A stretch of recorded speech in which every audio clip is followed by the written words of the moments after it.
Have you ever looked around and felt like everything's just broken? Like the world's spinning out of control, news screaming chaos, people fighting over nothing, your own life feeling like a puzzle with half the pieces missing?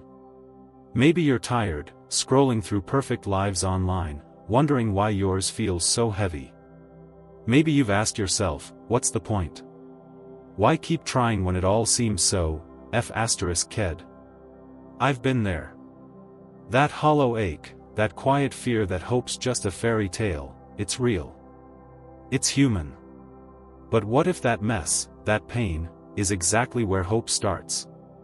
What if the way out isn't fixing everything, but finding meaning in the chaos? That's the heart of Everything is cked, a book about hope by Mark Manson. This isn't your typical self-help fluff. It's a raw, honest look at why we feel so lost and how to build something worth holding on to. Today, we're not just summarizing a book. We're going on a journey, a deep, heart-stirring exploration of why we feel so lost and how to carve out hope in a world that's screaming at us to give up. I'm going to break it down like I'm talking to a friend who's staring at the floor, needing a reason to keep going. We'll weave stories, share real-world ways to use these ideas, and dig into Manson's wisdom without quoting a single line.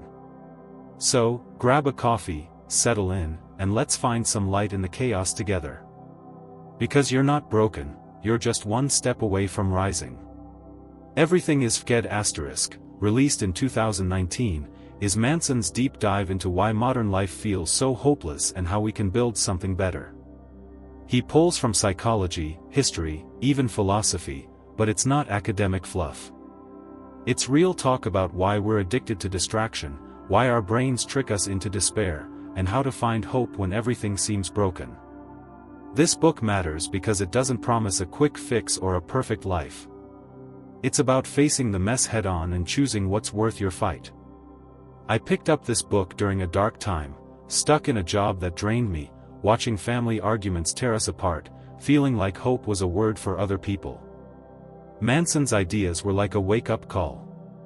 They didn't magically fix my life, but they showed me I could find meaning even in the struggle.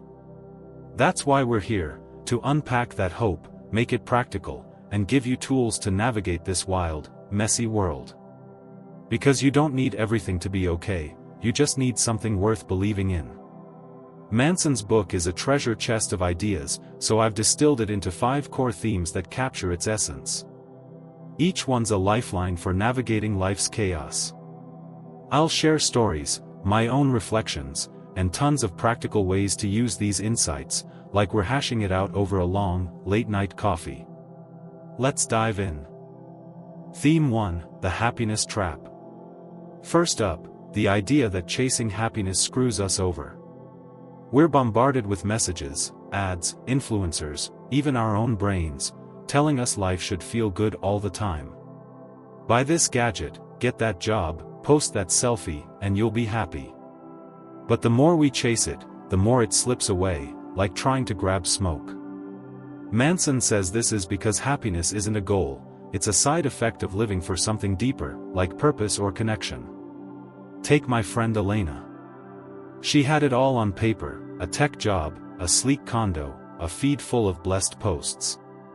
But she was falling apart.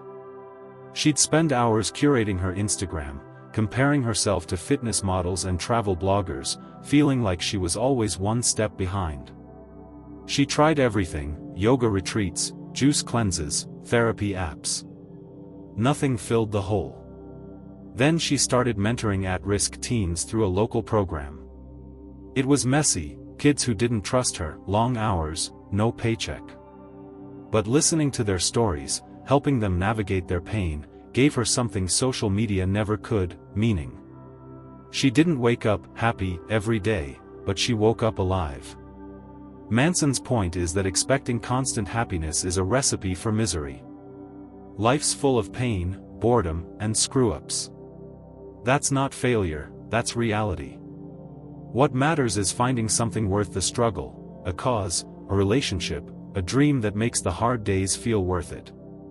Elena's mentoring wasn't easy, but it gave her a reason to keep going, even when life felt heavy. Real life story: I saw this in my own life. A few years ago, I was obsessed with happiness. I'd chase it through new gadgets, weekend trips, even forcing myself to smile through stress. It was exhausting. Then I started volunteering at a food bank. It wasn't glamorous, sorting cans, sweating in a warehouse, but seeing families leave with groceries they needed hit me hard. I stopped chasing a feeling and started chasing impact. The weird thing? I felt lighter, even on tough days. Another story, my co-worker, Jamal, was the king of chasing highs. He'd splurge on concerts, new clothes, anything to feel good. But he'd crash hard, feeling empty. He started a side hustle teaching kids to code, something he loved as a teen. It was slow, unpaid work, but seeing a kid's face light up when their program worked? That was his new high. He's still at it, and he says it's the first time he's felt steady. How to apply it: stop chasing happy. Write down one thing you care about deeply, maybe your family, a creative project, or helping others. Do one small action toward it this week. Elena mentored teens, I sorted cans. Jamal taught code. For you, maybe it's calling a friend, starting a journal, or signing up for a cause. Another tip: when you're feeling low, don't ask, "Why aren't I happy?" Ask, "What can I do that matters?" It shifts your focus from what you lack to what you can give. I started asking this during stressful weeks, and it led me to small acts, like cooking for my neighbor, that grounded me. Extra application: create a meaning list. Write down 3 moments in your life when you felt purposeful, even if they were small, like helping a stranger or finishing a project. Look for patterns. Are you drawn to creating? Connecting? Solving problems? Use that to guide your next step. For me, it was realizing I love teaching, which led to this YouTube channel. Also, try a no-chase day. For 24 hours, avoid things you do to feel good, scrolling, shopping, and focus on one meaningful task. Elena did this and spent a day writing letters to her ments. It was her best day in months.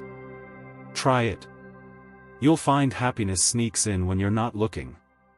Theme 2: the painful price of hope. Next, let's talk about hope.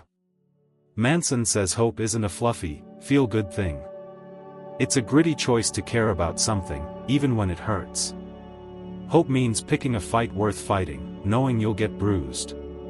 The pain of caring, of risking failure, rejection, or loss, is what makes hope real. Without it, you're just floating through life, numb. My friend Marcus is a perfect example. He always wanted to open a bakery, but he's stuck with a safe accounting job, scared of failing. He'd tell himself, "It's just a dream," but he was miserable, sketching cake designs in his notebook during lunch breaks. Then his mom passed away, and it shook him. He realized life's too short to play it safe. He took a leap, quit his job, used his savings, and opened a tiny bakery. It was brutal: long hours, tight budgets, customers who didn't show. He doubted himself daily.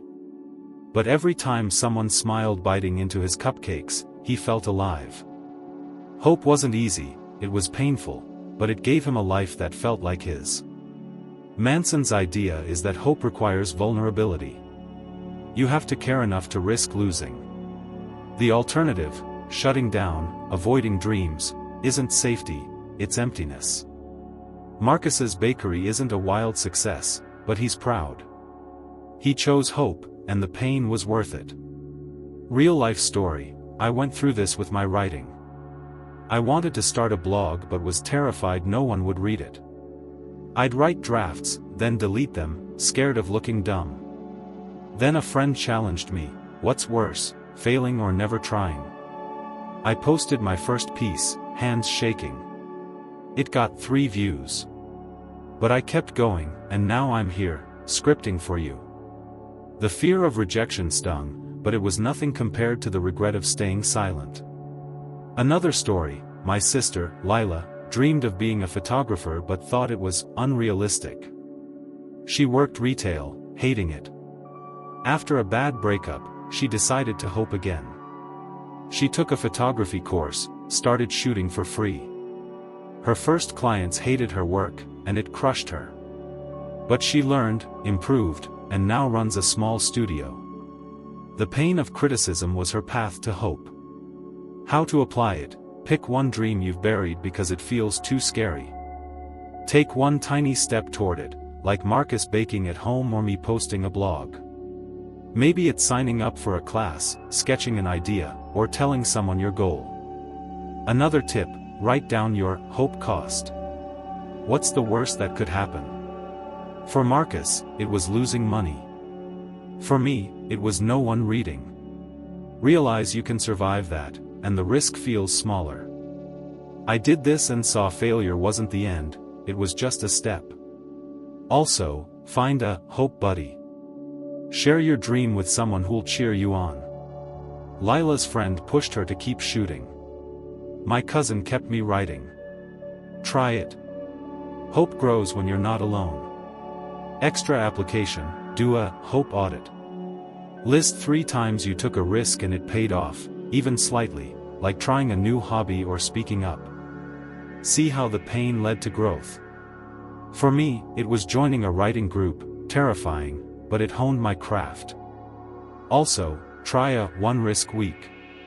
Each day, do one thing that scares you, like sharing an idea or asking for help. Marcus started by giving cupcakes to neighbors. It built his courage. You'll find hope is a muscle that gets stronger with use. Theme 3, rewriting your inner story. Manson also talks about the stories we tell ourselves. Our brains love narratives. I'm a loser, I'm unstoppable, I'm cursed. These stories aren't just thoughts, they shape our choices. If you're stuck in a story that says, I'll never make it, you'll live like it's true. The good news? You can rewrite it. My friend Sophia lived the I'm not enough story. Growing up, her parents compared her to her perfect sister, and it stuck. She'd sabotage herself, skip job interviews, avoid dating, convinced she'd fail. Then she joined a therapy group and heard others' stories. She saw her life differently. She wasn't less than, she was resilient, surviving a tough childhood. She rewrote her story to, I'm a work in progress. She started applying for jobs, landed one, and even went on a few dates. Her story didn't change her past, but it changed her future. Manson says we're always storytelling, so pick a story that lifts you up. It doesn't have to be rosy, it just has to give your pain a purpose, like turning wounds into wisdom. Real life story, I had a story that I was too flaky to succeed. I'd start projects, then quit when they got hard. Reading Manson made me question it. I wasn't flaky, I was scared of failing. My new story, I'm brave enough to try. It pushed me to finish this script. Another friend, Raj, thought he was unlucky. Every job rejection fed that story. He shifted to, I'm learning what fits me. He kept applying, networked, and found a role he loves. How to apply it? Write down the story you tell yourself about your life. Mine was, I'm not disciplined. Rewrite it with strength, I'm growing every day. Read it daily for a week, it's like rewiring your mind. Sophia taped her new story to her mirror. Another tip, share your story with someone you trust. Raj told his mentor, who helped him see his persistence. I told my best friend, and she reminded me of my wins. Also, look for story evidence. Write down one thing each day that supports your new story, like a small success. Sophia noted getting to work early. It built her confidence. Try it. Your story shapes your world. Extra application, create a story timeline. Map out 3 moments that shaped your old story, like a failure or criticism. Then add 3 that support a new one, like a time you persevered. For me, it was failing a class, old, I'm dumb, versus finishing a marathon, new, I'm tough. It showed me I'm more than my lows. Also, Try story journaling. Each night, write one sentence about how you lived your new story that day. Raj wrote, "I emailed a recruiter today." It kept him focused. You'll see your narrative shift. Theme 4, the power of tiny choices. Another key idea, life's built on small choices, not big moments. We wait for a miracle, a dream job, a soulmate, a lightning bolt epiphany, but Manson says change comes from tiny, boring actions, done consistently. These choices are where hope lives. My neighbor, Carla, is proof. She was stuck in a rut, overworked, unhealthy, hating her call center job. She dreamed of being fit and happy but felt too overwhelmed to start. Big plans, gym memberships, meal prep, fizzled out. Then she tried something small, drinking a glass of water first thing every morning. It was so easy, she stuck with it. Then she added a 15-minute walk. Then swapped soda for tea. 2 years later, she's 50 pounds lighter, runs 5 Burmese chats, and switched to a job she likes. No magic moment, just small choices stacking up. Manson's point is that you don't need to overhaul your life today. Pick one thing, do it, repeat. Those tiny bricks build a foundation for hope. Real life story, I used to think I needed a big break to write. I'd wait for inspiration, then do nothing. Manson's ideas pushed me to try small, 10 minutes of writing daily. Some days, it was garbage, but it added up to this script. Another example, my friend Trey hated his finances.